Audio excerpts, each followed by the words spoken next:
Human trafficking has been described as modern-day slavery, as it exploits mainly women and girls. According to the 2022 Human Trafficking Fact Sheet, human trafficking is a $150 billion global industry, which generates almost $99 billion from commercial sexual exploitation and about $51 billion from forced economic exploitation of persons. The United Nations reveals that the smuggling of persons from East, North and West of Africa to Europe generates about $150 million in annual profits. Human trafficking is a global scourge that violates human rights, destroys families, and undermines national security. Trafficking exploits victims' vulnerabilities and robs them of their most basic rights of freedom and human dignity.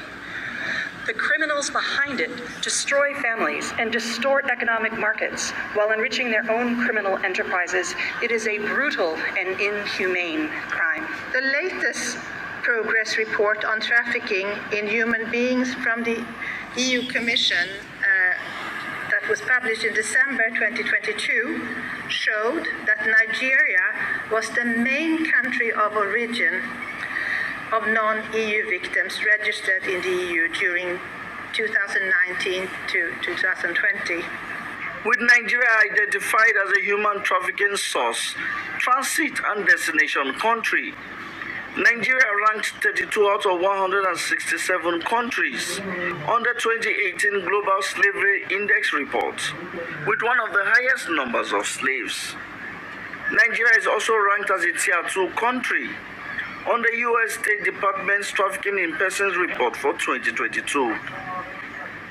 With this in mind, this international coalition converged on Nigeria's capital, Abuja, to raise an alarm on the troubling state of human trafficking in the country, saying it robs women and girls of their self-dignity and destroys their dreams. We need discussions like the one we have today to enhance cooperation between countries of origin and countries of destination. Prevention efforts and addressing the demand needs to be an integral part in these cooperation models. We are talking not just about an abstract phenomenon, but about something that starts from sexual violence that a lot of them have experienced already in the country of origin.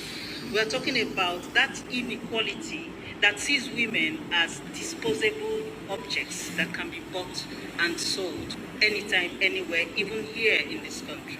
Thousands and thousands and thousands of victims, overwhelmingly women and girls, suffer at the hands of sex buyers, traffickers, and other exploiters, largely with impunity.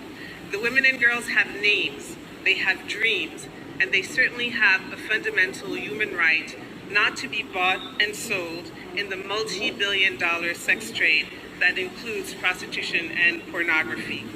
They are calling for a comprehensive collaborative effort to stop the scourge. If you want to prevent trafficking, if you want to stop trafficking, there is only one solution. It is stopping the demand. It is penalizing the demand, not only for trafficking, because you cannot differentiate on the ground the demand for trafficking and the demand for prostitution. It is basically always a demand for prostitution, which is met by trafficking. We believe a comprehensive multidisciplinary effort is necessary to be effective in preventing and prosecuting this crime and protecting its victims. We must cooperate at international and local level to end with this hideous crime. Law enforcement and civil society are key, and you, the media, let me insist on this, you are also key. Amadine Uyi, reporting for News Central.